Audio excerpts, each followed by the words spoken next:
Who invited you to come here?" My daughter-in-law screamed at me on my own ranch right in front of all the guests. I remained silent. I just smiled, took my keys, and walked out slowly. 3 days later, a court officer knocked on the door of the ranch and handed her a document that made her faint. I can still feel the weight of those words falling on me like stones. The silence that followed was so thick I could hear my own heart breaking. 40 people stopped talking at the same time. The country band cut the music mid-song. Even the children stopped running between the tables. "Who invited you to come here?" Jessica looked at me with those eyes that I had tried to see as those of a daughter for 3 years. But in that moment, they were the eyes of a stranger. Worse yet, they were the eyes of someone who had just marked her territory in front of everyone in my territory. If this story is grabbing you as much as it grabbed me that day, welcome to our story family. Subscribe to the channel to keep discovering stories that will make you reflect on family respect and dignity. Because what happened next, nobody expected. She was standing in the middle of the main living room of Hope Ranch, my ranch. The walls I painted with my own hands 40 years ago. The hardwood floors I laid down piece by piece when we barely had enough to eat. The large bay windows that my late husband Arthur and I installed one Sunday in June under a sun that burned our skin, but not our desire to build something of our own. In my hands, I was holding a large ceramic tray with slow-cooked barbecue ribs and sides that I had been preparing for 3 days. 3 days of cooking for the christening of my grandson, Matthew. I spent $2,000 of my own money on the food. The brisket, the secret sauce that takes 27 ingredients, the cornbread, the potato salad, the fresh iced tea and lemonade prepared in the large pots I inherited from my mother. Nobody asked me to cook. Nobody included me in the planning. But I did it because that is who I am. Because a grandmother cooks for her family. Because I thought that way I would recover even a piece of the respect I had lost. How foolish I was. Jessica was wearing a wine-colored dress that surely cost more than all the food combined. Her nails were perfect, her makeup flawless, her hair pulled back in an elegant bun. In front of her, there I was with my embroidered cotton skirt, my comfortable work boots, and my apron still stained with barbecue sauce. "We already have a catering service hired mother-in-law," she added with that sweet voice she used when there was an audience. "Sit down, rest, this is no longer your responsibility." This is no longer your responsibility. As if the ranch were not mine, as if I were the guest who is overstepping her boundaries. I looked around searching for the eyes of my son, David. I found him next to the cake table with Matthew in his arms. My son. The boy I gave birth to on this very ranch 42 years ago because we could not make it to the hospital in time. The man I nursed, raised, taught to work the land, to respect, to value what is built with effort. I waited. I waited for him to say something, to defend me, to remember who I am. He looked down. In that moment, I felt something break inside my chest. It was not dramatic. I did not scream or cry. It was silent, like when a dry branch snaps on the inside before falling. The guests looked at me with that mixture of pity and morbid curiosity that people have when they witness someone else's humiliation. Some of them were my neighbors of a lifetime. Others were Jessica's friends I had never seen.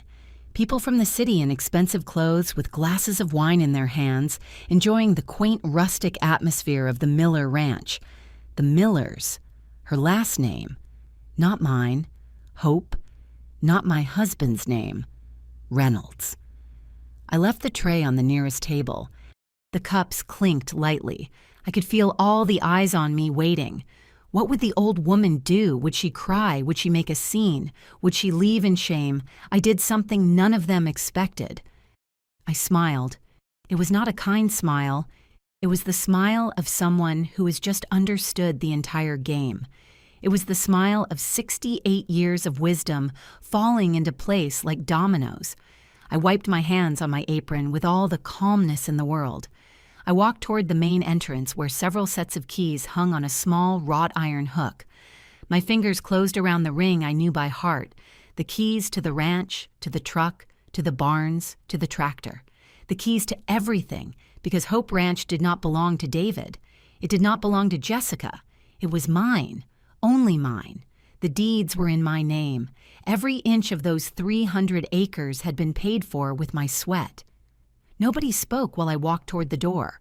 Only my footsteps could be heard on the hardwood floor. That sound accompanied me to my truck, a red Ford from 2015 that still ran perfectly because I did the maintenance myself. I started the engine. In the rearview mirror, I saw some people peeking out the windows. I saw David come out with the baby in his arms, saying something I could not hear, and I left.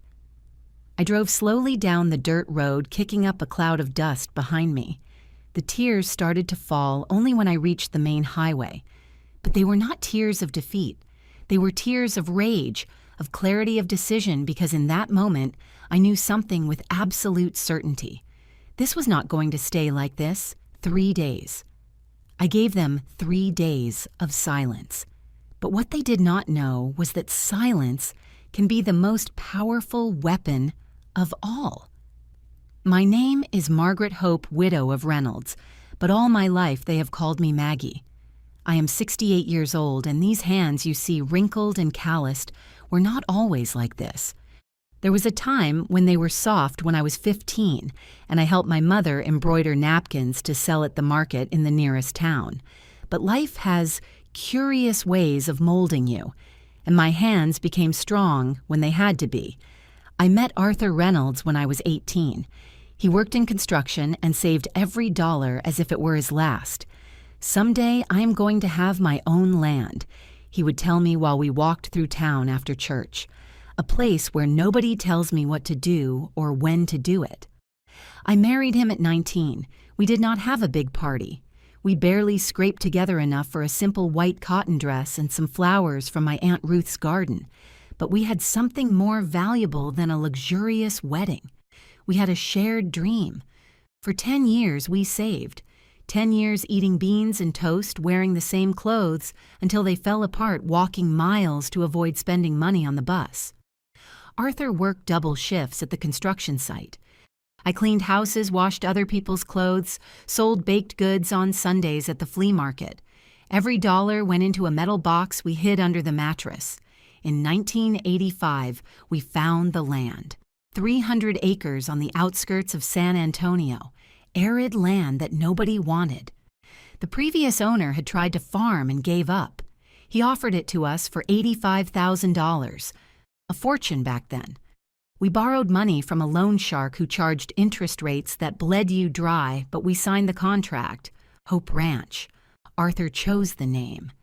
"Because it is the only thing we have, darling," he told me, hugging me amidst the dust and stones. "Hope that this is worth it." The first 3 years we slept in a shack made of wood and tin sheets. When it rained, we put buckets everywhere to catch the water that leaked through. In winter, we covered ourselves with burlap sacks because we did not have money for thick blankets. I cooked on a stove made of stones and firewood that I gathered myself. David was born there in that shack in 1984. We did not make it to the hospital. A midwife from town delivered him while Arthur held my hand, and I bit on a rag to keep from screaming. My son came into the world on a straw mat under a roof that barely protected us from the sun. But we were happy. We were poor in dollars, but rich in purpose. Arthur worked the land from sunrise to sunset. I helped him carrying David in a sling. We learned all by ourselves how to prepare the soil, what to plant, when to harvest. We failed 1,000 times. There were seasons where we lost everything and had to start from zero. But we did not give up. Little by little, very little by little, the earth responded. First it was basic vegetables, then corn. Later we bought 4 cows with a loan we paid off in 2 years. The cows had calves. We sold the milk. We bought more animals. It took us 15 years to pay off the initial $85,000. 15 years of getting up at 4 in the morning. 15 years without vacations, without luxuries, without rest. When David was 12, we finally built the main house. It was not a mansion, but it had solid walls, a firm roof, glass windows, 3 bedrooms, and a real kitchen with a gas stove. I remember I cried the day we lit the first burner. I cried because we finally had something dignified. Arthur died 11 years ago, a massive heart attack while repairing the fence in the north pasture. He fell among the cows he loved so much, under the June sun. He was 58 years old. He left me a widow, but he left me the owner. The deeds were always in my name. From the beginning, Arthur insisted. If something happens to me, Maggie, let nobody be able to take away what we built. I signed those papers with a trembling hand at the notary's office, never imagining that 30 years later, that signature would be my salvation. I continued alone. I hired hands for the harvest. I learned to drive the tractor. I planted avocado trees, which in this region grow like a blessing. Every tree I planted was a promise. This is for David, for his children, so they never have to go through what we went through. Today, Hope Ranch is worth more than $3 million. The 300 acres are planted with Hass avocados that we export all over the country. I have 32 heads of cattle agricultural machinery barns. The main house grew. Now it has 5 bedrooms, 2 full bathrooms, a spacious living room with those large windows that cost us so much work. But there is something that is worth more than all of that combined. In the drawer of my nightstand, wrapped in a red silk cloth, I keep my grandfather Jack's pocket watch. It is 14-karat gold with a thick chain and a cover engraved with the initials JAR. My grandfather carried it during the war. It survived gunfire hunger persecution. He gave it to me before he died. Take care of it, Maggie. It is the only thing that proves that we Reynolds have always been people of our word. That watch is worth, according to the appraiser, $15,000. But for me, it is priceless. It is my connection to my blood, to my history, to who I am. The afternoon I left the ranch after Jessica's scream, that watch was still in my nightstand, and 3 weeks earlier, it had disappeared. When I asked Jessica if she had seen it, she looked at me with those innocent eyes. "Oh, mother-in-law, you and your things. You surely put it somewhere else and you do not remember anymore. You know how it is at your age." At your age. As if my 68 years were synonymous with senility. As if I did not remember perfectly where I put every single thing in my house. But that day, driving toward town with the tears drying on my cheeks, I made a decision. I was not going to stay silent.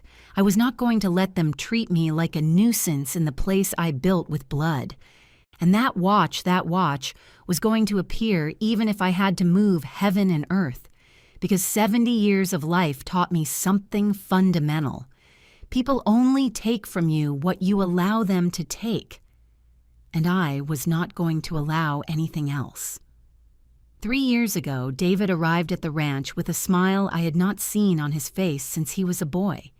He was 39 years old then, and I had stopped asking him when he would give me grandchildren. He had girlfriends before relationships that lasted months and vanished like dew under the sun. "Mom, I met someone." He told me that afternoon while I was shucking corn on the porch. Someone special. Her name was Jessica Miller. 28 years old.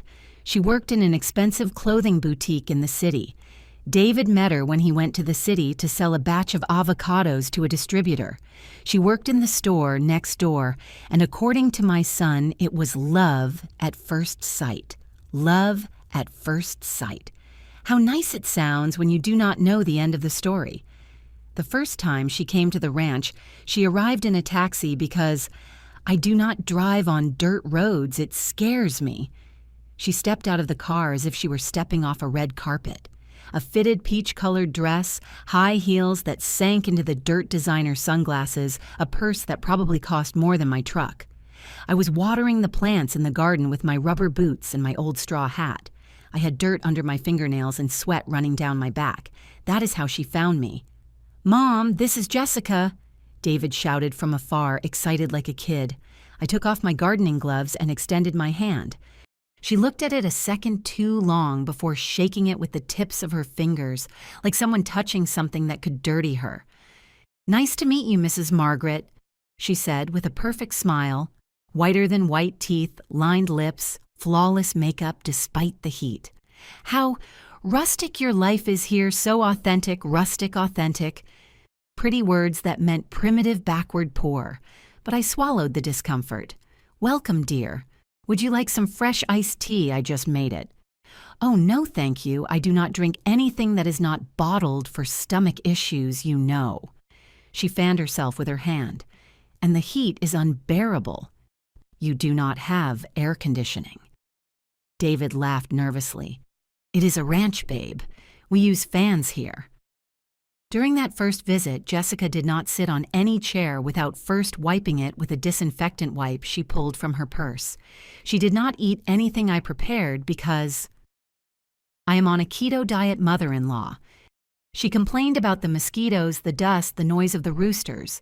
When they left, I felt a relief that ashamed me. What kind of mother feels relieved when her son's girlfriend leaves? But David was in love. Blind deaf, lost in those green eyes that knew exactly how to look at him. 6 months later, he announced they were getting married. "Mom, I know it is fast, but when you know, he told me one night while we were eating dinner.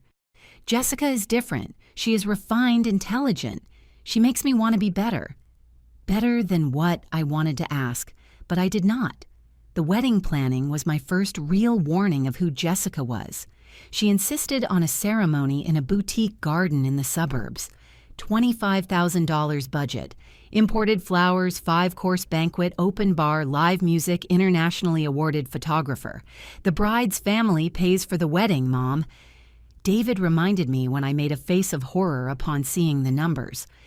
It is tradition, right, exact the bride's family. But when the moment arrived, Jessica came with a perfectly rehearsed story. "Oh, mother-in-law, my parents are going through a terrible economic crisis. My father's business went bankrupt. They do not even have enough to help." She cried, real tears rolling down her porcelain cheeks. "I do not want a poor wedding," she sobbed.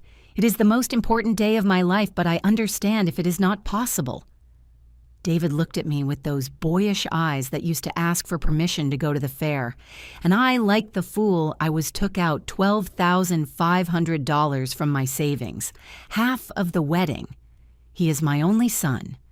I justified myself to my friend Stella when she lectured me for doing it. And if it makes her happy. The wedding day was beautiful. I do not deny it.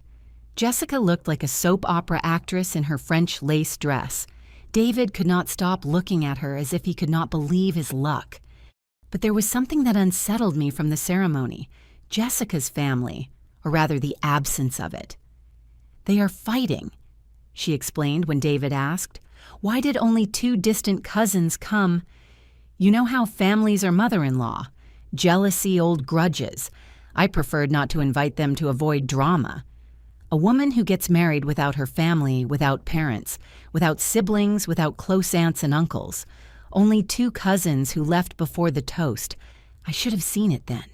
The signs were there shining like warning lights, but I was so busy trying to be the perfect mother-in-law, the one who does not interfere, the one who accepts, the one who gives space, that I ignored what my gut was screaming at me. 3 weeks after the wedding, Jessica and David knocked on my door with suitcases. "Mom, it will only be temporary." My son said, "While we build our house on the land you set aside for me, 6 months maximum." 6 months. That temporary situation had already lasted 2 years and a half when Jessica screamed at me in front of all the guests. And in that time, I watched how my son transformed into someone I no longer recognized, how my house ceased to be mine, how my life kept shrinking until I was a shadow in my own home. But the day I took those keys and left the ranch, something changed because I finally understood that Jessica had not come into my life for love of David. She had arrived for something much simpler and much older greed. The changes did not arrive like a storm. They arrived like fog, slowly, silently, until one day you cannot see what you have in front of you. The first weeks after they moved in were almost normal. David continued getting up early with me. We ate breakfast together in the kitchen while planning the day's work. He checked the irrigation for the avocados. I supervised the hands repairing fences. But Jessica did not wake up early. She appeared around noon in her silk robe and her freshly washed face, complaining that the rooster crowing at 5 in the morning is medieval torture. "Honey, they are roosters, that is how they work," David would tell her still with patience. "Well, give them away or kill them. I do not know, do something." She responded, pouring herself coffee in a mug she brought from her house because mine were too common. A month later, the roosters disappeared. David sold them without telling me. I had raised those animals since they were chicks. The big rooster, whom we called Frank, was 5 years old. He woke me up every morning like a faithful clock. "Mom, we did not need them anymore," was all the explanation my son gave me. Jessica is a light sleeper on a ranch. I let that one pass, and the next one, and the next one. Jessica began to change things to help. She reorganized my kitchen because it has no logic to have the plates there. She threw away my dried spices because they are already expired, even though she knew perfectly well that I renewed them every season. She bought new stainless steel pots, more hygienic than the clay ones I had used for 30 years. My house began to transform into something I did not recognize. Colored cushions I could not get dirty, white curtains that required me to take off my boots before passing near them, a Persian rug in the living room that cost $2,000 and that I was afraid to step on. "It is just that I want this to look more presentable, mother-in-law," Jessica explained, "in case important visitors come." Important visitors. In 30 years, the only visitors we received were neighbors from town and avocado buyers. David started arriving late to work in the fields. First 15 minutes, then an hour. Then he did not arrive until noon. "Jessica needs me to accompany her to the doctor," he told me. "Or she has an appointment at the beauty salon and does not want to go alone." We are going to see furniture for our future house, the house they never started building. I saw him lose weight from worries he did not have before. Jessica wanted things. She always wanted things. A new car because the truck smells like the field. Clothes because I cannot wear the same thing twice at her events. Jewelry because all her friends have them. What friends? What events? My son began to disappear in front of my eyes. The man who laughed while fixing tractors now frowned while looking at his cell phone. The one who used to tell me everything now answered in monosyllables, and when I tried to talk to him alone, Jessica appeared. Always. "What are you talking about?" she asked with that smile. "Do not exclude me. We are family." Family. That word she used as a key to open all doors and as a chain to close the ones that suited her. I started hearing whispers.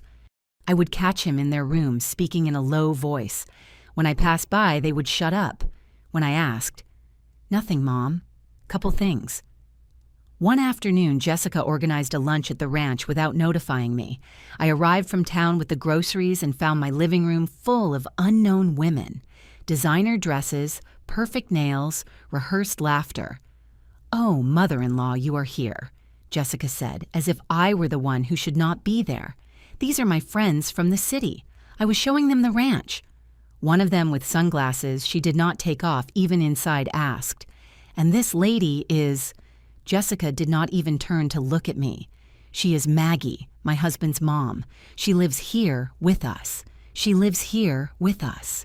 In my house, in my ranch, in the property I bought with my money." That night, for the first time in years, I cried alone in my room. I cried in silence, covering my mouth with the pillow so they would not hear me. Because realizing that I was losing my son hurt more than any physical work I had done in my life. But the worst had not arrived yet. One morning, I looked for my grandfather's watch to take it to the jeweler in town. I wanted them to change the chain that was wearing out. I opened the drawer of my nightstand, the same drawer where I kept it wrapped in its red silk cloth, for 11 years. It was not there. I checked the entire drawer. I took out all my underwear, my documents, my old photographs. Nothing. I checked my entire room, under the bed, behind the wardrobe, in every corner. Nothing. My heart was beating against my chest like a hammer. That watch was the only material thing that connected me to my grandfather, to my history, to the Reynolds who came before me. I left my room trembling. I found Jessica in the kitchen painting her nails at my table. "Jessica, have you seen a gold watch? It was in my drawer." She looked up with an expression of absolute innocence. "A watch. No mother-in-law. Are you sure you had it there?" "Completely sure. It is always in the same place." She made a pout of fake concern. "Oh, well, I do not know. I never go into your room. Did you check well? Sometimes at your age one puts things away and then does not remember where. At your age." There it was again. That phrase she used as a silent weapon. "I am not senile, Jessica. I know perfectly well where I keep my things." "Of course, mother-in-law. Nobody is saying you are senile."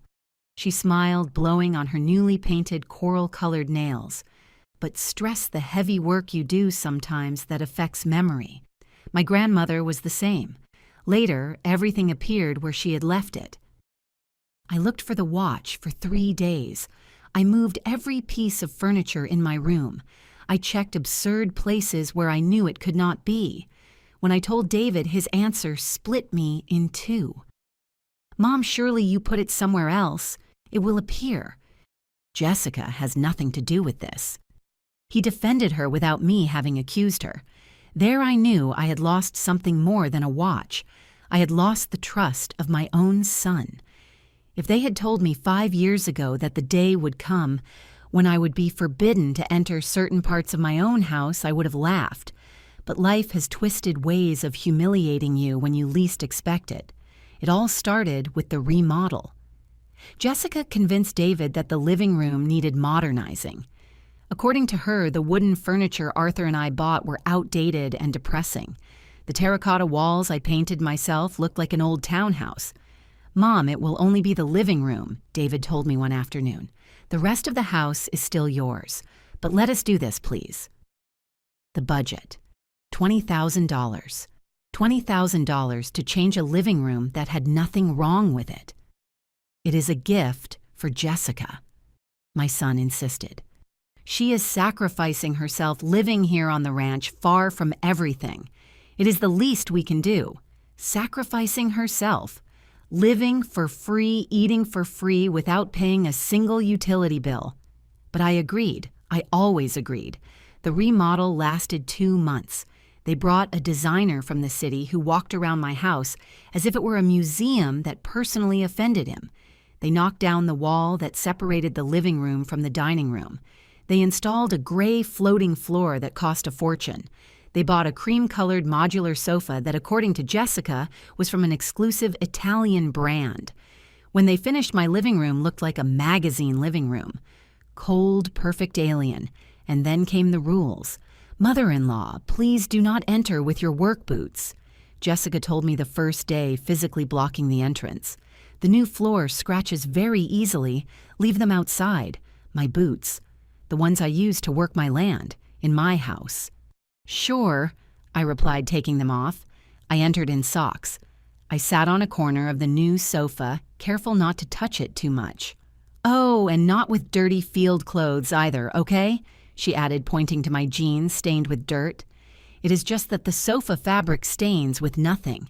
That was how I stopped entering my own living room. But that was just the beginning.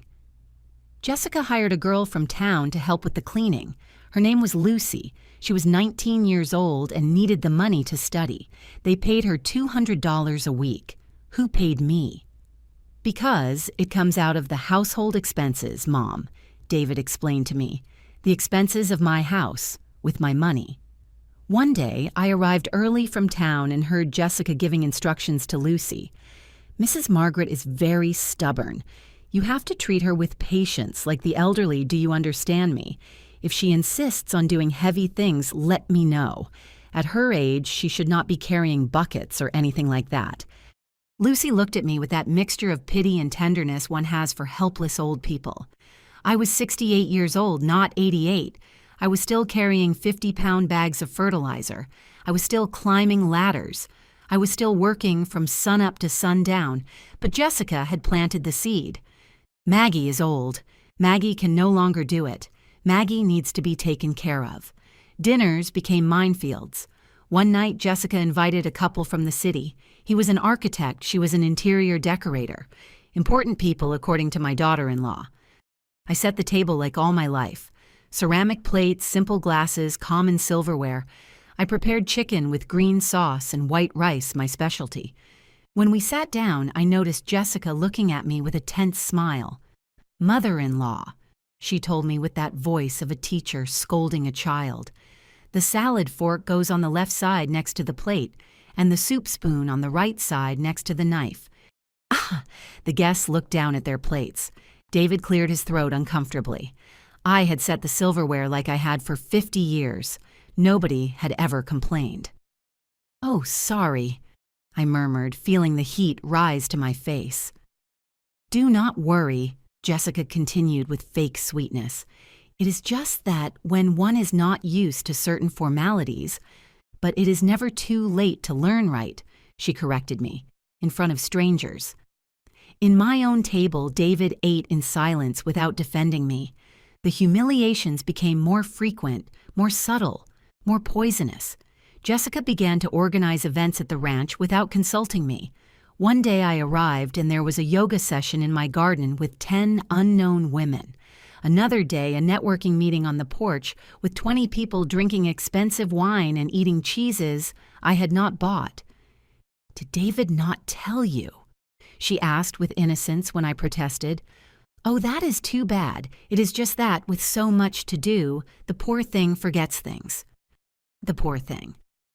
My 42-year-old son turned into the poor thing, who needed his wife to apologize for him.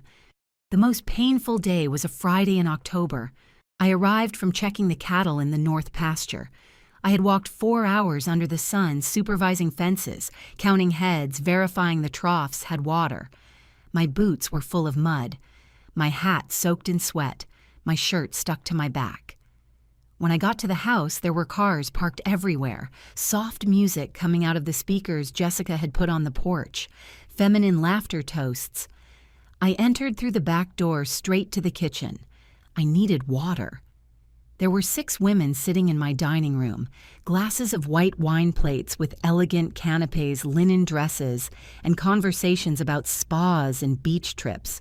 One of them, a redhead with pearl earrings, saw me enter. She wrinkled her nose slightly.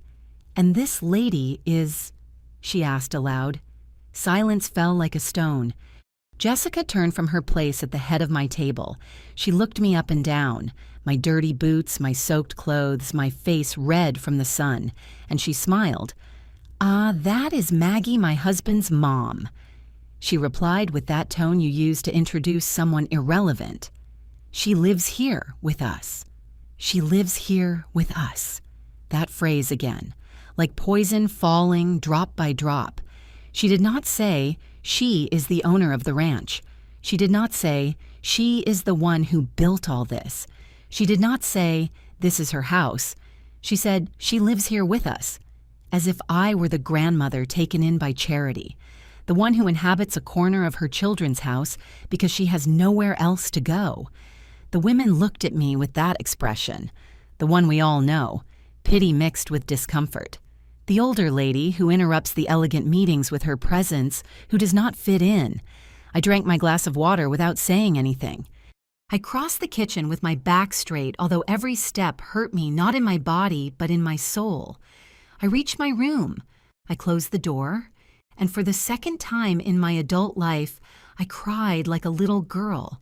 I cried because I had become invisible in my own house. I cried because my son did not defend me. I cried because I was losing everything, my space, my dignity, my voice. But more than anything, I cried because I was afraid of ending my days as the cumbersome grandmother who lives off the charity of her children, the one who shuts up so as not to cause problems, the one who accepts crumbs of respect in the house she built with her own hands. That night, lying in my bed, I made a decision. I was not going to cry anymore. I was going to act. There are discoveries that change your life in a second: a medical diagnosis, an accident, a betrayal.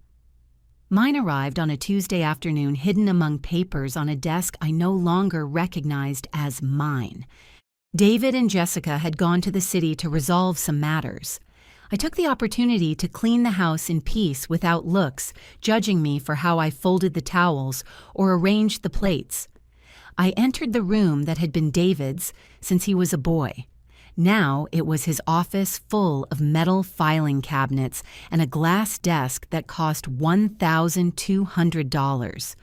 I was just going to wipe the dust, but a manila folder on the desk caught my attention. It was open, as if someone had been reviewing it and left in a hurry. I am not one to check other people's things. Arthur taught me that trust is the glue of families, but something in my stomach twisted. A feeling, an alarm that had been ringing softly for months, and that I finally decided to listen to. I opened the folder. The first document was a quote from a real estate agency in town: Rural Property Appraisal, Hope Ranch, date 2 weeks ago. My hands began to tremble before I finished reading. Estimated market value $3 million. Privileged location. Fertile land with established avocado production. Buildings in good condition. High demand in the area. $3 million. They were appraising the ranch. I kept reviewing with my heart hammering against my ribs. There were printouts of websites about the process of selling rural property. There were contacts for notaries. There was a handwritten list with numbers. Sale price $3 million. Real estate commission $150,000. Taxes estimated $200,000. Approximate liquid total $2,650,000. And below, in handwriting, I recognized as Jessica's. Luxury condo downtown, $1,500,000. New car, $85,000. Investments, $500,000. Travel and others, $400,000. For mother-in-law, $50,000. For me. For the woman who built that ranch from scratch.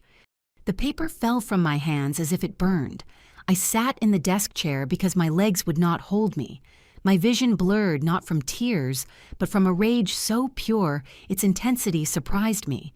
It was not just the money, it was the coldness of the calculation, the way they had divided my life like someone sharing a cake, the tranquility with which they assigned me crumbs of what belonged to me.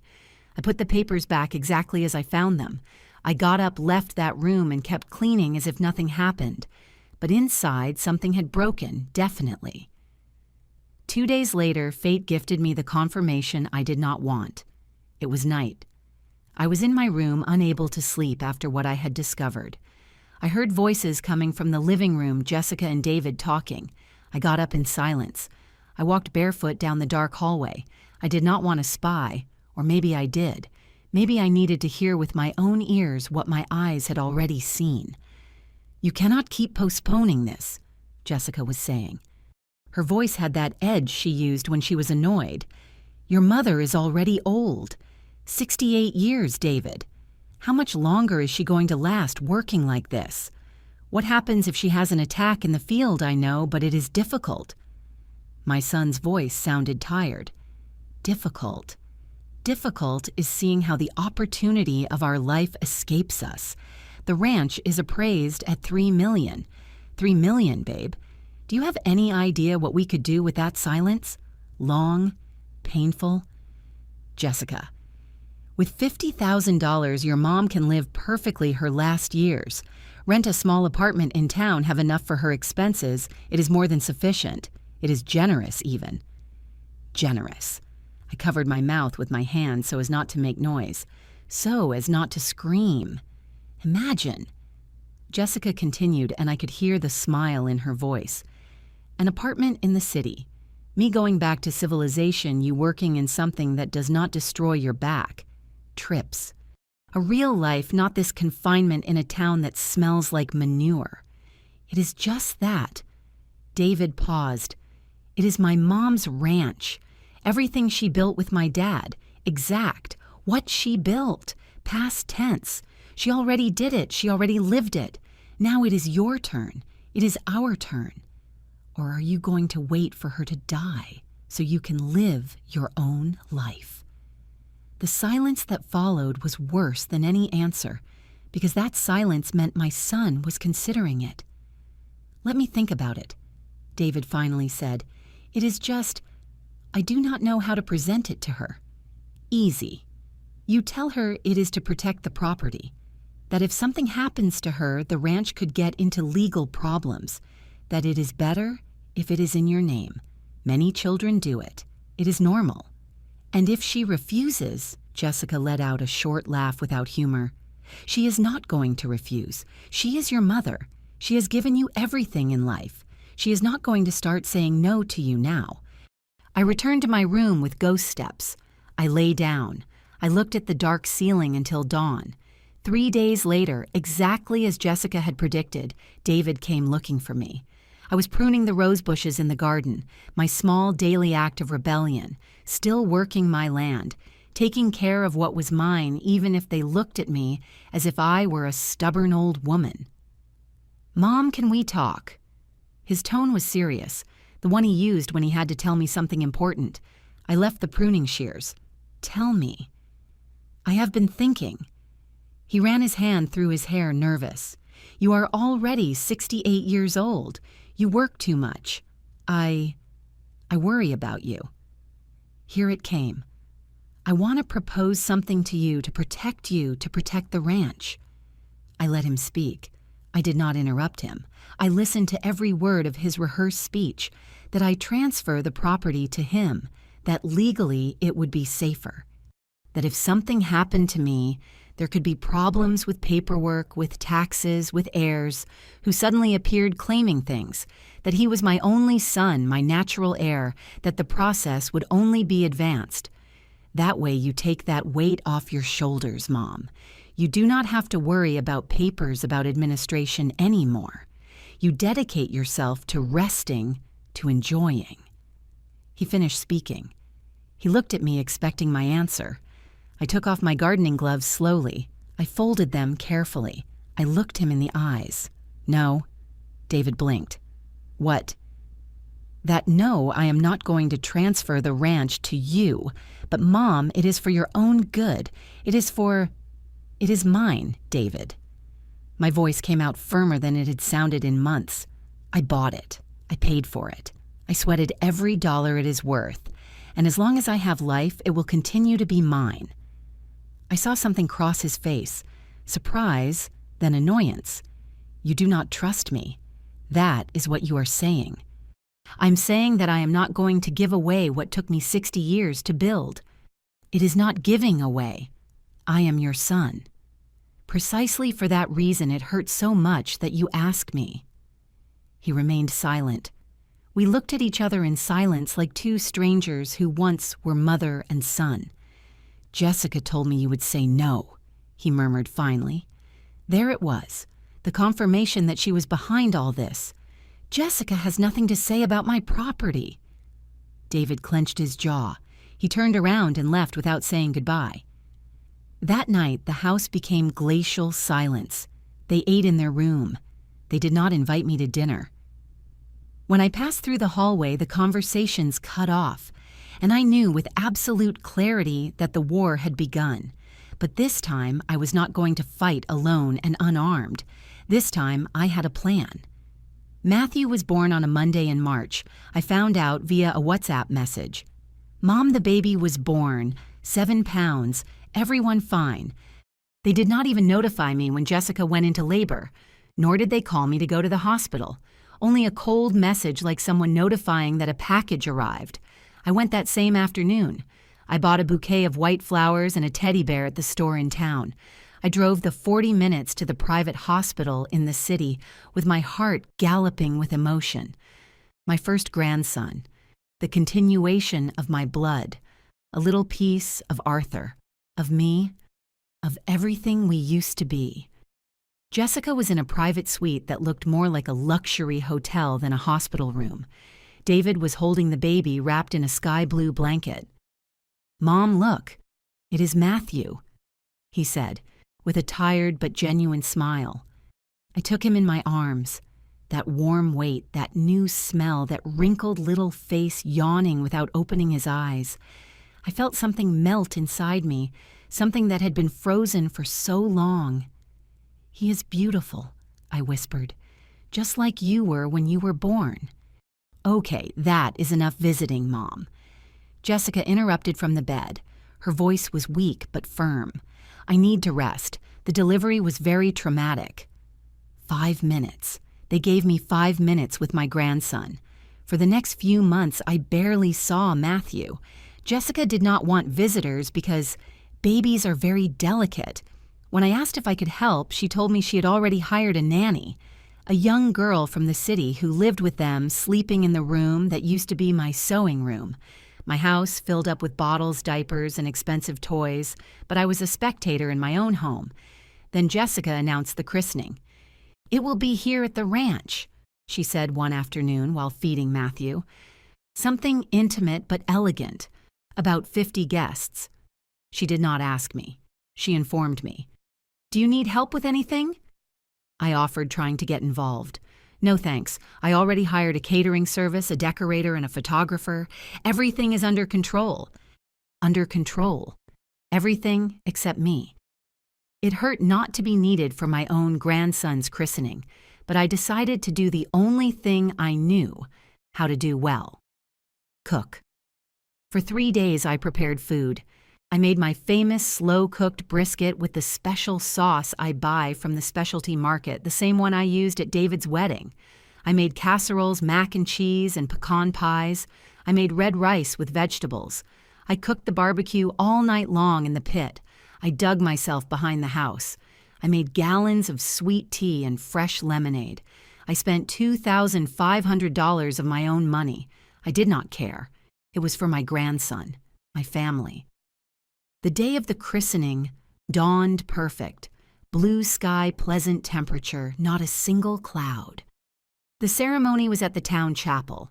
I sat in the third pew behind the godparents and Jessica's important family, who miraculously showed up for this event. I was wearing my beige linen dress, the most elegant one I had, and closed-toe shoes that squeezed my feet but made me look presentable. I watched my grandson receive the holy water. I watched David proud holding his son.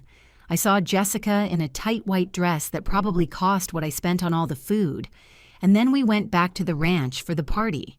When I arrived, I did not recognize my own house. They had put up white tents in the garden, tables with linen tablecloths, huge floral arrangements, a dessert table with a tower of cupcakes, professional speakers playing jazz music, waiters in black vests serving glasses of champagne. My food was shoved into the corner of the kitchen, the trays covered with aluminum foil, ignored. The catering had brought fancy hors d'oeuvres, shrimp skewers, sushi, and imported cheeses. Nobody touched my casseroles. Nobody tasted my brisket. I stood in the doorway of my kitchen watching my 3 days of hard work despised like leftovers. "Oh, Mom, you really did not have to bother," Jessica said, passing by me with Matthew in her arms. I told her I had everything covered, as if my 3 days of cooking were a nuisance. I walked out to the garden. There were people everywhere, elegant guests with crystal glasses, children running between the tables, laughter music celebration, in my ranch. But I was invisible. I tried to hold Matthew. "Careful, Mom. He is wearing his christening gown. It is very delicate. It cost $500. I tried to sit at a table. "Those are reserved for special guests." I tried to help serve drinks. "We already have a service for that, ma'am." I became a ghost in my own party. So I decided to do the last thing I had left. Bring out the food I prepared. At least the neighbors from town, humble people I had known all my life, would appreciate a good barbecue. I went into the kitchen. I took the biggest tray of meat. It was heavy, but I carried it carefully. I walked toward the living room to take it out to the garden. The living room was full. 40 people, maybe more. Everyone standing with their drinks, laughing, toasting. I crossed the threshold with my tray, and Jessica saw me. Silence fell. Not immediately. First it was her voice cutting the air like a razor. "Who invited you to come in here?" The world stopped. The music kept playing, but I could no longer hear it. Conversations died. All eyes fell on me standing in the middle of my living room with a tray of food I prepared with love in my house on my ranch. "We already have hired service, Mom." Her voice was sweet now, but her eyes were stone. "Sit down, rest. This is no longer your responsibility." This is no longer your responsibility. As if I were an old employee who was overstepping. As if I were not the owner of every brick, every tree, every inch of land they were standing on. I looked for David. He was by the window with Matthew asleep in his arms. Our eyes met, and he looked down. In that moment, something inside me did not break. It hardened, like clay turning into ceramic under fire. I set the tray on the nearest table. The cups clinked. I smiled. It was the calmest smile I have ever worn in my life. The smile of someone who has just made an irrevocable decision. I walked to the entryway. I took my keys from the hook, the truck keys, the ranch keys, the keys to everything, and I walked out. Slowly, with my back straight, with every ounce of dignity I had left. I heard them murmuring behind my back. I felt their stares sticking like pins, but I kept walking. I got into my truck. I started the engine. I drove out onto the dirt road, kicking up dust. And while I drove, with silent tears rolling down my face, I knew I had just lived my last humiliation. Because what was coming would not be silence or submission. It would be justice. I drove to my friend Stella's house without knowing exactly why. I only knew I could not stay at the ranch that night. I could not sleep under the same roof where they had just spit in my face. Stella opened the door and asked nothing. She saw my face and simply hugged me. "Come in, Ruth. I have fresh coffee." I slept in her guest room in a simple bed with sheets that smelled of lavender. For the first time in weeks, I slept without startling, without listening for footsteps in the hallway, without feeling like my every breath was bothering someone. I woke up before dawn as always, but this time I woke up different. Something had changed during the night. While I slept, while my body rested, my mind had been working, arranging pieces, seeing the whole board. I sat up in bed and grabbed my cell phone. I had 17 WhatsApp messages. David. "Mom, where are you?" Jessica went too far. I already talked to her. David. "Are you okay? Please answer." David. "The guests are gone. You should come back." David. "Mom, this is your house too. Do not leave like this. Your house too, not it is your house. No. Come back to your ranch. If not, your house too. As if it were shared. As if I were a tenant with limited rights." I did not answer a single message. Day 2. The messages changed tone. David. "Mom, it has been 2 days without hearing from you. We are worried." David. "Jessica says she is sorry. It was the stress of the christening." David. "I am going to look for you in town." I replied with only one line. "I am fine. I need to think." Day 3. David's tone became desperate. David. "This is too much. Come home. We can talk." David. "Mom." Answer. "You have me worried." But I was no longer worried about calming them down. I was busy. That morning, while Stella prepared scrambled eggs, I made a call. Attorney Robert Foster, speaking. "Who is calling?" "Ruth Walker, from Hope Ranch." There was a pause. "Ms. Ruth, what a pleasure to hear from you. How can I help you?" Robert Foster had been my and my late husband's trusted lawyer for 30 years, a 63-year-old man, serious, meticulous, who never promised what he could not deliver. He helped us with the ranch deeds, with the wills, with every legal procedure we ever needed. "Robert, I need you to review something urgently, and I need total discretion." "You have my full discretion, Ms. Ruth, always." 2 hours later, I was in his office in the city, a small but orderly place full of law books and old filing cabinets. I told him everything. No embellishments, no playing the victim, just the facts, the messages I heard, the documents I found, the appraisal of the ranch, the sales plan, the $50,000 they wanted to give me. Robert listened in silence, taking notes on a yellow pad. When I finished, he took off his glasses and cleaned them with a handkerchief. He did that when he was processing something serious. "Are the deeds still in your name only?" he asked. "Yes. I never changed them." "Does he have any power of attorney over the property?" "No, nothing." "Did you sign any document lately that you did not read completely?" "No, I refused when they asked for the transfer."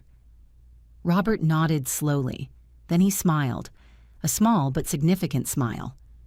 "Then, Miss Ruth, you still hold all the cards. They have none." We spent 3 hours reviewing documents. Robert pulled the original deeds from his archive. We studied them line by line. "The ranch is 100% in your name," he confirmed. "No co-ownership, no liens, nothing. It is yours and no one else's." "And can they kick me out?" "Kick you out, Ms. Ruth. It is the other way around. They are living on your property by your verbal authorization. In legal terms, that is called tenancy at will. You can revoke it whenever you want." I felt a chill run down my spine, not of fear, of power. "You mean you can ask them to vacate, legally, with official documents, and if they refuse, a judge can force them." Silence filled the office. Robert looked at me with that expression lawyers have when they know they have a solid case. "But there is something else," I continued. I told him about my grandfather's watch, the disappearance, Jessica's insinuations about my memory. "That is more delicate," Robert said, writing. "We would need proof that she has it." "I have photos of the watch. I have the certificate of authenticity the jeweler gave me when it was appraised 5 years ago, and I have witnesses who know I always kept it in the same place." "Perfect. I am going to hire someone." "Who?" "A private investigator. Her name is Patty Miller. She is discreet, efficient, and finds things others do not see. If your daughter-in-law pawned or sold that watch, Patty will discover it. The cost $1,000 for a week of investigation. I did not think twice. I paid up front. I walked out of that office a different woman, not the humiliated Ruth from the christening, not the invisible grandmother who endured in silence. I was the 25-year-old Ruth who signed a dangerous loan to buy arid land, the one who worked under the sun until her hands bled, the one who built an empire from nothing. That Ruth was back. The next 3 days were of strategic silence. David kept sending messages. I answered the minimum. "I am fine. I need time. I am not coming back yet." Meanwhile, Patty Miller was working, and Robert was preparing documents. The afternoon of day 3, Patty called me. "Ms. Ruth, I found something. I need you to come to my office." I went immediately. Patty was a woman in her 40s, short hair, intelligent eyes that missed no detail. She showed me photos on her computer. Jessica entering a pawn shop in the city. Date 3 weeks before I noticed the watch was missing. Jessica leaving with a yellow envelope. The kind of envelope where they give cash. And the best part, the receipt. Patty had convinced the pawn shop owner with a tip of $200 to show her the log. There it was, gold pocket watch with chain, engraved, JAR pawned for $4,000 in the name of Jessica Davis. My watch, my history, my blood, sold for $4,000. "Can you recover it?" I asked with a trembling voice. "I can. You have to pay the pawned amount plus interest. It will be about $5,000 total." "I want it back." "Then we need to act fast. The pawn term expires in 2 weeks. After that, they can sell it to third parties, and it will be almost impossible to get back." Robert, who had come with me, was smiling from ear to ear. "Ms. Ruth, with this, we have everything we need." That night, back at Stella's house, Robert handed me a manila folder. Inside were 3 prepared documents. Clean, professional, lethal. Tomorrow, if you agree, we send the process server, he said. I opened the folder. I read the first document. Notice to vacate due to revocation of tenancy at will. I smiled. For the first time in months, I felt hope. On the afternoon of day 3, I signed the documents in Robert's office. My hand did not shake once. Are you completely sure, Ms. Ruth? The attorney asked for the 3rd time. Once we send the officer, there is no turning back. This is going to explode. More sure than ever in my life. The process server was named Ernest Fields, a serious man of about 50 who's been serving legal notices for 20 years. Robert assured me he was discreet and efficient. He will go tomorrow at 3 in the afternoon, Robert explained. He will knock on the door, identify himself, and hand the documents directly to any adult who opens, preferably David or Jessica directly. And me, you stay here in my office with me. Your phone is going to blow up as soon as they read the papers, and you need to be calm and surrounded by people who support you. That night, I could not sleep. Not from fear, but from anticipation. For the first time in months, I felt like I had control over my own life. At 2 in the afternoon the next day, I was in Robert's office. He made me chamomile tea that I did not drink. Stella came to accompany me. She held my hand without saying anything. At 3:05, my phone started ringing. David. I did not answer. It rang again, and again, and again. At 3:12, the first voicemail arrived. My son's voice sounded altered, almost hysterical. Mom, what is this? An eviction. Are you kicking us out of the house? Call me now. Robert took the phone from my hands. Do not answer anything yet. Let them process. The phone would not stop vibrating. Call after call, message after message. At 3:23, Robert received a call in his office. He answered with a professional voice. Foster Law Firm. Good afternoon. He listened for a moment. A small smile appeared on his face. Yes, I am Ms. Ruth Walker's attorney. No, I cannot discuss the details over the phone. The notice is completely legal. You have 15 business days to vacate the property voluntarily. Yes, you can come tomorrow at 10 if you like, with your own lawyer if you wish. Goodbye. He hung up. He looked at me. It was your son. He is furious. He says this is madness, that you are being manipulated, that how is this possible? I told him to come tomorrow to speak in a civilized manner. My phone rang again. This time it was a number I did not have saved. Robert answered for me, putting it on speaker. Ms. Ruth. It was a female voice, young, nervous. It is Lucy, the girl who works at the house. I just called to tell you that Miss Jessica fainted. I felt a knot in my stomach. Is she okay? Yes. She already woke up. It was like a shock, I think. When the man with the paper left, she read the documents and went very pale. She started screaming that this could not be real, that the ranch was theirs, that you could not do this. And then she just fell. Did they take her to the hospital? No, Mr. David gave her sugar water and she reacted. But she is crying a lot. She says you are she is saying ugly things. Mr. David is trying to calm her down, but she is like hysterical. Thank you for telling me, Lucy. Mrs. Ruth. Lucy's voice dropped to a whisper. I just want you to know that. I always knew the ranch was yours. Miss Jessica asked me to say it was theirs if anyone asked, but I never did. You were always good to me.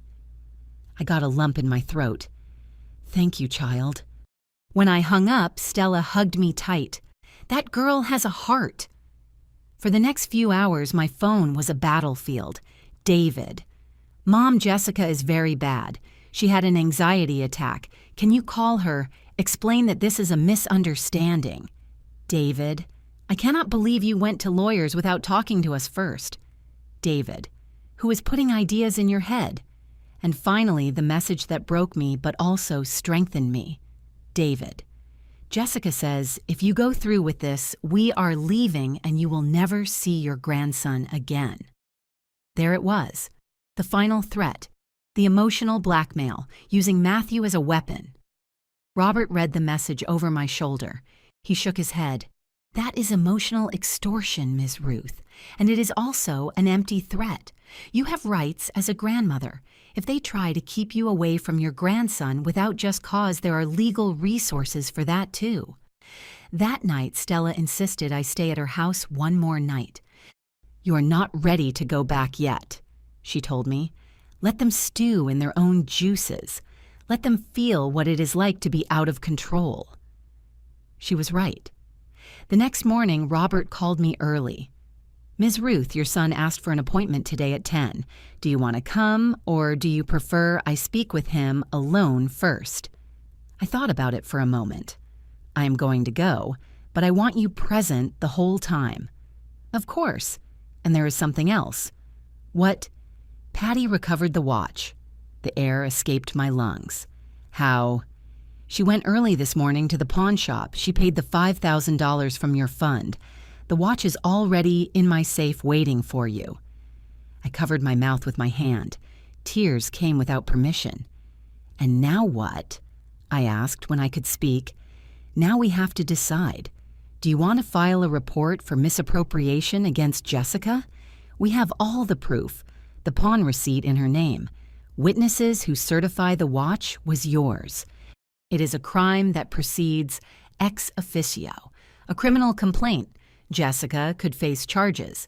She could have a criminal record. Give me time to think, I replied. First, I want to see what happens in today's meeting. At 9:30, I was in Robert's office. I put on my best clothes, black trousers, white blouse, my gray linen blazer. No ranch clothes, no feigned humility. I was a businesswoman defending her heritage. At 10 o'clock sharp, David knocked on the door. He entered alone. He had deep circles under his eyes, unshaven stubble, a wrinkled shirt. He saw me and something passed across his face. Surprise, fear, recognition that his mother was not the submissive little old lady he had been trampling on. "Mom," he said with a broken voice. I did not get up. I did not run to hug him. I remained seated next to Robert with the documents neatly arranged in front of us. "Sit down, David," I said with a firm voice. "We have a lot to talk about." And for the first time in 3 years, my son obeyed without questioning me. David slumped into the chair across the desk. He looked older than I remembered. The lines around his eyes had deepened. The gray hairs at his temples shone under the fluorescent light. "Mom, this is madness," he started. "You cannot kick us out like this. We are your family." Robert cleared his throat. "Mr. Davis, before continuing, I want to clarify that this meeting is a courtesy. Legally, your mother has no obligation to justify her decision. The property is hers, registered solely in her name. You have lived there by verbal authorization, which she can revoke at any time. But she is my mom. I am her only son. And she is the sole owner," Robert replied without emotion. "Two things can be true at the same time." David looked at me desperately. "Are you really going to do this, kick your grandson out of the only home he knows?" That card. The grandson card. The same one he had used by message. "Matthew is 4 months old," I replied calmly. "He is not going to remember where he lived at this age, but you and I are going to remember this conversation for the rest of our lives." "Mom," "Let me speak, David. For the first time in 3 years, let me speak without interruptions." He fell silent. He clenched his jaw but nodded. I took a deep breath and let out everything I had been holding back. "I found the documents on your desk. The ranch appraisal, the sales plans, the calculations of how much you would give me. $50,000 out of $2 million. David went pale. That was not... I heard you talking that night. Jessica convincing you that I was already old, that $50,000 was generous, that it was my turn to let you live. Mom, you do not understand. We were just considering options for the future. The future. My voice rose for the first time.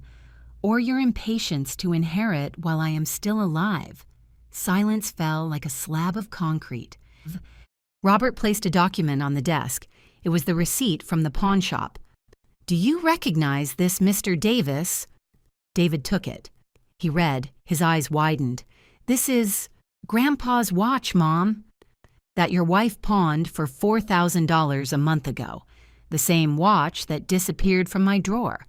The same one she said I surely put somewhere else because of my age." David dropped the paper as if it burned. No, it cannot be. Jessica would not. "She did it," Robert interrupted. "We have photos of her entering and leaving the pawn shop. We have the log with her name. We have everything." My son covered his face with his hands. For a moment I thought he would cry. "I did not know," he murmured. "I swear to you, I did not know." "Did you also not know she screamed at me in front of 40 people in my own house?" I asked. "Did you also not know she kicked me out of my own living room? Did you also not know she told everyone that I lived with you?" I tried to talk to her after the christening. You did not defend me, David. You looked down. Your silence hurt me more than all her screams." He took his hands off his face. His eyes were red. "You were right. I was blind. She is manipulative. I was so in love, so convinced that I had finally found someone who made me happy that I did not see. I did not want to see. How much money have you given her in these 3 years?" David looked down. "I do not know. A lot. Her car, her clothes, trips to the city. She always needed something, and I wanted to make her happy. With my money. Because you two did not pay rent, did not pay for electricity, did not pay for food. Everything came from the ranch profits, from my ranch. I know. And the house you were going to build. The 6-month temporary stay that became 2.5 years. We never started. She always had excuses, that the land was not good, that she wanted to stay close to you. Lies. It was all lies." Robert took out another document. "Mr. Davis, your wife has credit card debts of $20,000. Were you aware?" David looked up sharply. "What, no? We married with separate assets. Her debts are not mine." "Exactly," Robert said. "She protected her finances but expected you to pay for everything else. Very convenient." My son looked destroyed, but I needed him to understand everything. "We also investigated her family," I continued. "They are not estranged, David. They kicked her out. Her own father reported her for fraud. She stole $10,000 from his business 4 years ago. That is why they did not come to the wedding. That is why only 2 cousins who did not even know her well showed up." David stood up abruptly. He walked to the window. He stood there, his back to us, shoulders slumped. "How could I be so stupid?" he whispered. "You were not stupid," I said with a softer voice. "You were human. You wanted love, you wanted family. She saw that and used it." He turned around. Tears were running down his face openly. "I am sorry, Mom. God, I am so sorry. I failed you. I let them humiliate you in your own house. I let them treat you like you were a nuisance. I am unforgivable." I got up. I walked toward him. For the first time in months, I touched my son. I put my hand on his shoulder. "You have to make a decision, David, and you have to make it alone without my pressure, without blackmail." "What decision? Are you going to stay with her or not?" David closed his eyes. "I already filed for divorce. This morning, I went to a lawyer before coming here." I lost my breath. "When I saw the eviction document," he continued, "something broke. I understood that I had lost my mother for a woman who only wanted my money, who had turned me into someone I do not recognize. Last night, I did not sleep. I only thought about Dad, about how he taught us to work together, about how you kept going alone when he died and never complained. And me, I traded you for someone who does not even truly love me. And Matthew, I am going to fight for shared custody. I am not going to let her use him as a weapon against you. He is your grandson. He has a right to know his grandmother." Robert cleared his throat from his desk. We have to resolve the legal matters, Ms. Ruth. I went back to my chair. David sat down too, wiping his face with the back of his hand. The eviction, I said slowly, can be canceled on one condition. Which one? David asked. Jessica leaves, immediately, today if possible. You stay if you want. You work the ranch with me like before, and never again do you question whose land this is. I accept everything you say, but the ranch will not be yours until I die, and I plan to live 30 more years. A sad smile appeared on his face. I hope you live 40 more, Mom. Robert took out another document. And there is one more clause Ms. Ruth wants to add to the will. Which one? David asked. The ranch will be yours when I die, I explained, but you can never sell it. Only inherit it to your children. If you try to sell it, the property will automatically pass to a foundation for rural women that I am going to establish myself. David nodded without hesitation. It seems fair to me, more than fair. And the watch? Robert asked. I looked at my son. Did you know Jessica pawned it? No. I swear to you by my father's memory, if I had known, I would have recovered it immediately. I believed him. I saw the truth in his eyes. Then you are going to recover it, I said. The $5,000 it costs to get it out of pawn, you are going to pay it, from your own money, not from the ranch, yours. I will do it today. And the report against Jessica? Robert asked. I thought about it. I had all the proof. I could ruin her legally, but I had already won what mattered. My son, back my ranch, secured my dignity, restored. I am not going to report her, I said finally, but I want her to know I could have done it, that she was lucky, that I am a better person than she will ever be. Robert smiled. Wise decision. 6 months later, I am sitting on the porch of the ranch watching the sunrise. David works beside me again. He gets up early. We eat breakfast together. We plan the day. It is like before, but better, because now he understands the value of what we have. Jessica left that same day. She made a scene. She screamed threats. She promised vengeance that never arrived. The divorce was finalized in 4 months. David has shared custody of Matthew. Every 2 weeks, my grandson comes to the ranch. I hold him. I sing to him. I tell him stories about his grandfather, and when he is older, I am going to teach him to work the land, to value what is built with effort. My grandfather's watch is back in my drawer, wrapped in its red silk cloth.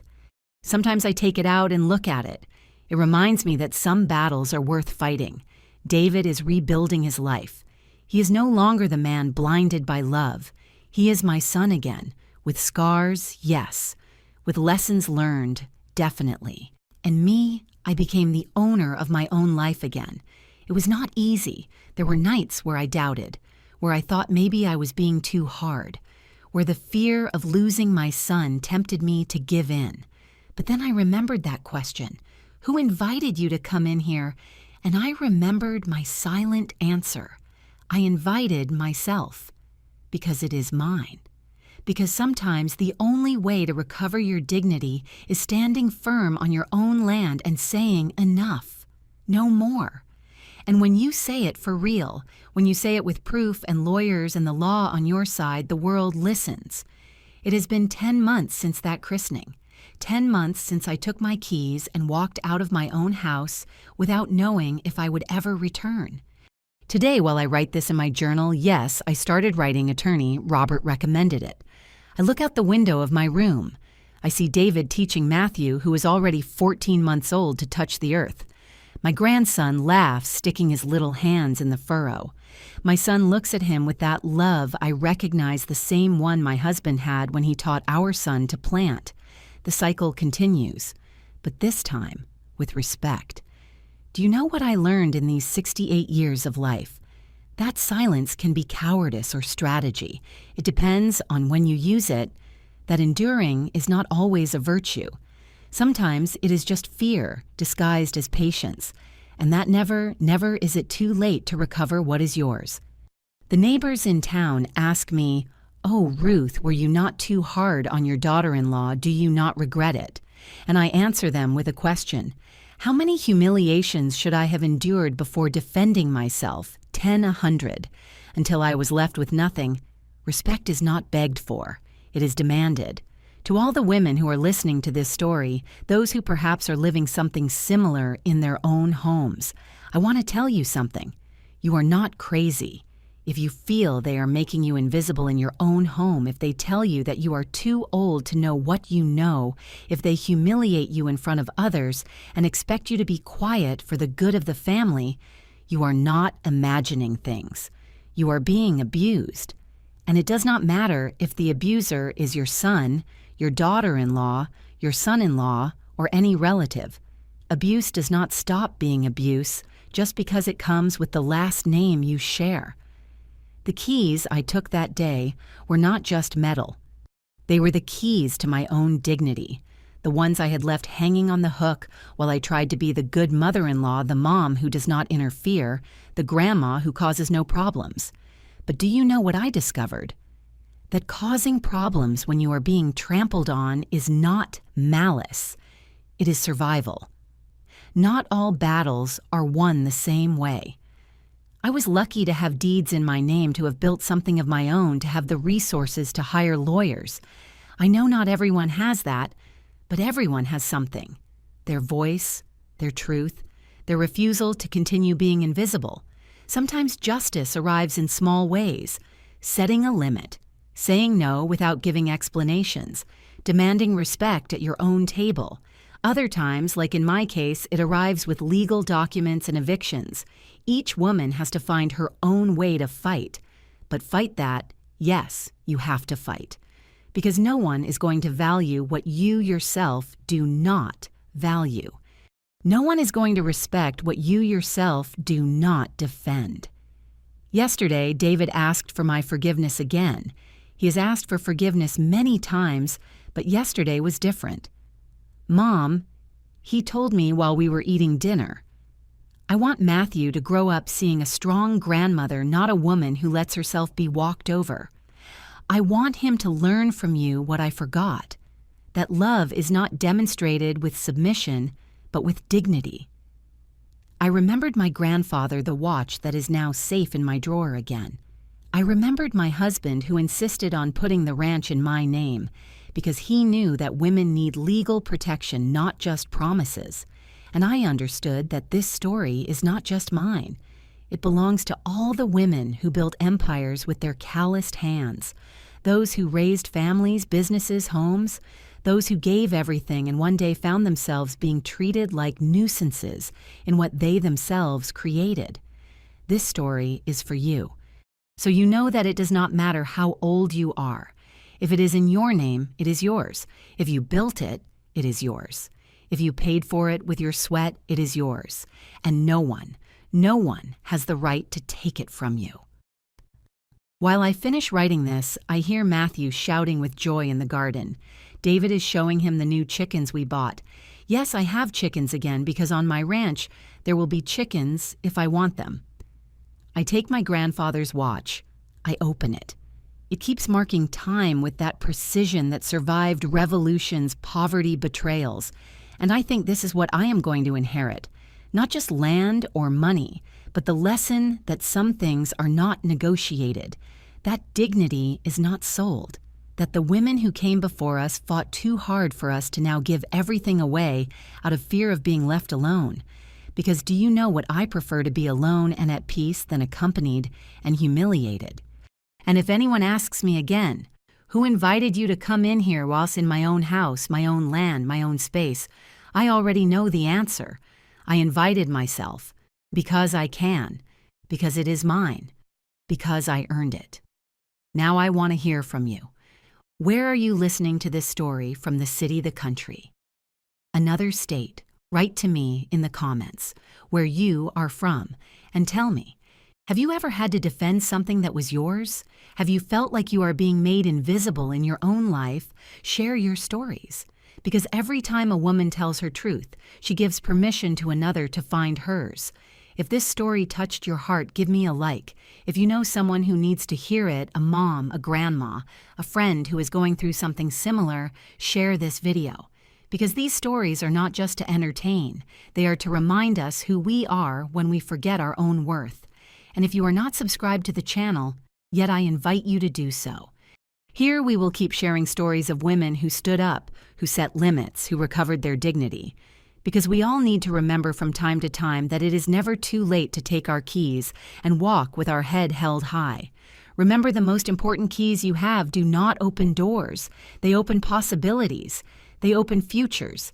They open the cage where you locked yourself out of love, out of fear, out of habit. Take them. Use them. And never, never let them go again. Because you just like me, just like all of us, invited yourselves to this life, and no one has the right to ask you to leave. The end. Tui Jahuan tan viets dishva chuyan te pan motva pan hetuan bo koyu chuyan, vuilong kiemtra.